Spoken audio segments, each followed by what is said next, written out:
আসসালামু আলাইকুম, কেমন আছেন সবাই? আশা করি সবাই অনেক ভালো আছেন। আলহামদুলিল্লাহ আমরা অনেক ভালো আছি। নতুন আরেকটু ভিডিওতে আপনাদের সবাইকে স্বাগত জানাই। তো আজকে সকাল থেকে ঢাকায় একটু রোদ উঠে নেই, পুরো কুয়াশা, মেঘলা মেঘলা আকাশ। তারপরেও অনেক কাজ করলাম, কাপড় চাপড় ধুয়ে ছাদে দিয়ে আসছি, জানি না শুকাবে কিনা। তো এখন রান্নায় চলে আসছি। আজকে কী কী রান্না করব আপনাদের সাথে শেয়ার করবো, চলুন দেখতে থাকুন। তো আজকে রান্না করব এই যে বাজার থেকে কালকে ছোট ছোট কুচি, একদম ছোট ছোট চিংড়ি মাছ নিয়ে আসছি। আর একদিন আমি এই চিংড়ি মাছ লাউ পাতা দিয়ে ভর্তা করছিলাম, তো আবদুল্লাহ রাবু খায়া বলছিল যে অনেক মজা হয়েছে। তো আজকে ভাবতেছি আবার ভর্তা বানাবো, তবে আজকে লাউ পাতা নেই, শুধু শুধু চিংড়ি মাছ, রসুন পেঁয়াজ কাঁচামরিচ দিয়ে ভর্তা বানাবো। এই ছোট চিংড়ি মাছের ভর্তা করলে কিন্তু খাইতে অনেক মজা লাগে। তো এই চিংড়ি মাছ ভর্তা বানাবো, আর সঙ্গে আছে এই তো পেঁয়াজ কলি। এখন তো বাজারে একদম ভরপুর পেঁয়াজ কলি পাওয়া যায়, তো পেঁয়াজ কলি দিয়ে ডিম দিয়ে ভাজি মানে রান্না করব, একটা ভাজি রান্না করব। তো দেখতে থাকুন, আশা করি ভিডিওটা আপনাদের ভালো লাগবে। আমি প্রথমে এই পেঁয়াজ কলিগুলো আগে কেটে নিব।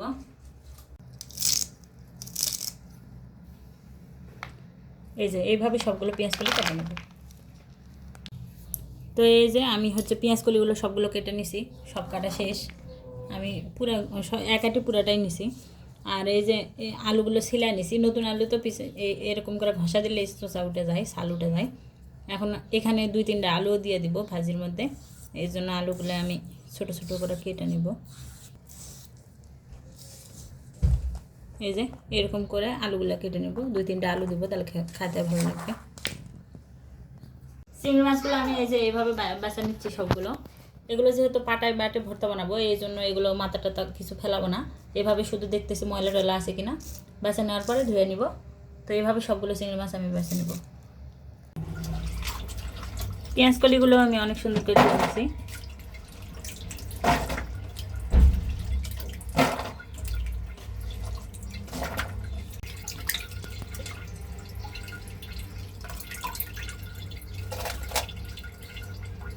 চিংড়ি মাছের ভর্তা বানানোর জন্য আমি এখানে রসুন, পেঁয়াজ, কাঁচামরিচ সব নিয়ে নিছি। প্রথমে চিংড়ি মাছের ভর্তাটাই বানিয়ে নিব। এই যে সব রেডি করে নিছি।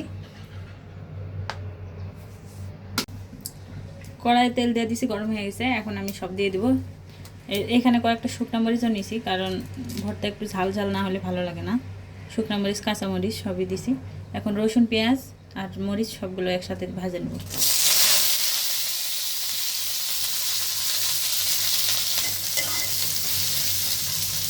সুন্দর করে একটু হালকা লাল করে ভাজা নিব।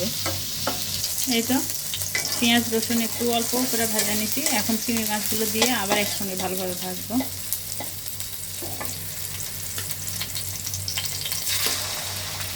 এখন এখানে দিয়ে দিব সামান্য একটু লবণ আর একটু হলুদের গুঁড়া।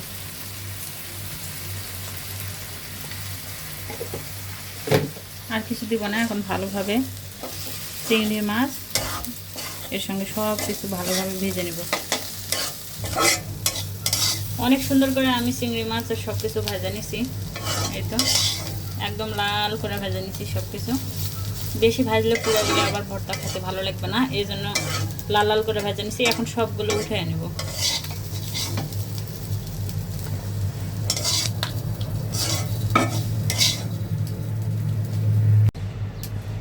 তো এই যে আমি এগুলো উঠে রাখলাম ভর্তা বানানোর জন্য। এখন ঠান্ডা হতে থাক, তারপরে ভর্তা বানিয়ে নেব। ততক্ষণে পেঁয়াজ কলির ভাজিটা করে নেব।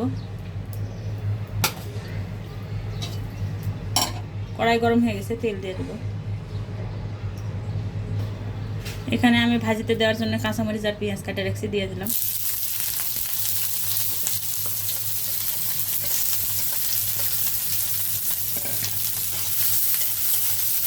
এই তো জিরা দিয়ে দিলাম। এখন ভালোভাবে লাল করে ভাজা নেব পেঁয়াজগুলো।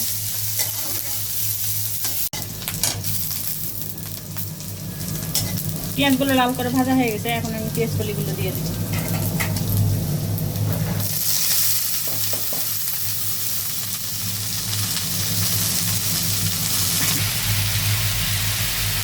পরিমাণ মতো লবণ, হলুদ। এখন ঢাকনা দিয়ে ঢেকে রাখবো। পেঁয়াজ কলি থেকে যে পানি বের হবে, এটা দিয়েই তরকারি সিদ্ধ হয়ে যাবে। এই যে পেঁয়াজের ফুলটা ভাজি, এই সুন্দরভাবে সব পানি শুকিয়ে গেছে, আর আলু টালু সব সিদ্ধ হয়ে গেছে। দেখেন পেঁয়াজের ফুলকার থেকে যে পানি বের হয়েছে, এটা দিয়ে সব সিদ্ধ হয়ে গেছে। এটা একদম সুন্দরভাবে সিদ্ধ হয়ে গেছে। ভালো করে ভেজে নেব।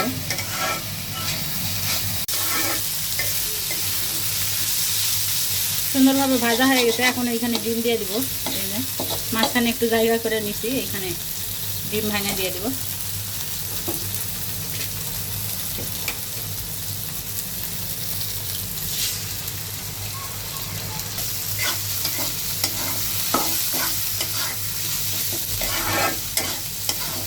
পেঁয়াজের কলিও ভাজা হবে, ডিমটাও সুন্দরভাবে ভাজা হয়ে যাবে।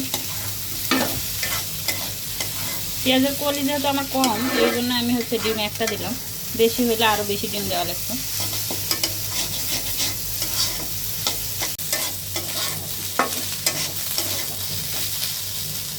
ভাজাটা কিন্তু হয়ে গেছে, অনেক সুন্দরভাবে ভাজা নিছি। এই তো খুব সুন্দরভাবে ডিম আলু সব কিছু ভাজা হয়ে গেছে। এখন আমি নামাই নেব ভাজিগুলো। ভাজিটা এখন তুলে নেব।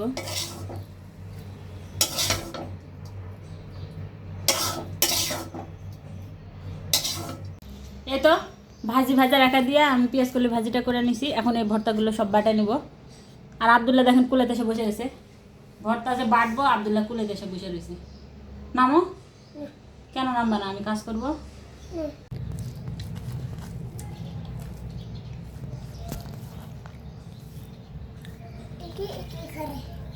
দেখি কি করে।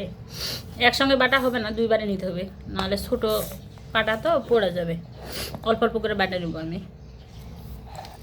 বিসমিল্লাহ। এই তো সুন্দরভাবে সব কিছুগুলো পিষে নিছি, মম করে একদম বাটা হয়ে গেছে। এইভাবে এই তো এই যে আর একবার হবে, এবার বাটলেই শেষ। আবার আগের মতন এটাও বাটা নেব একইভাবে।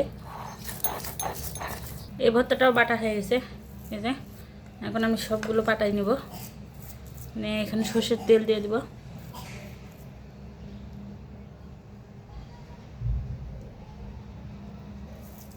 সরিষার তেল দিয়ে আবার ভালোভাবে ভর্তাটা মাখায় নেব।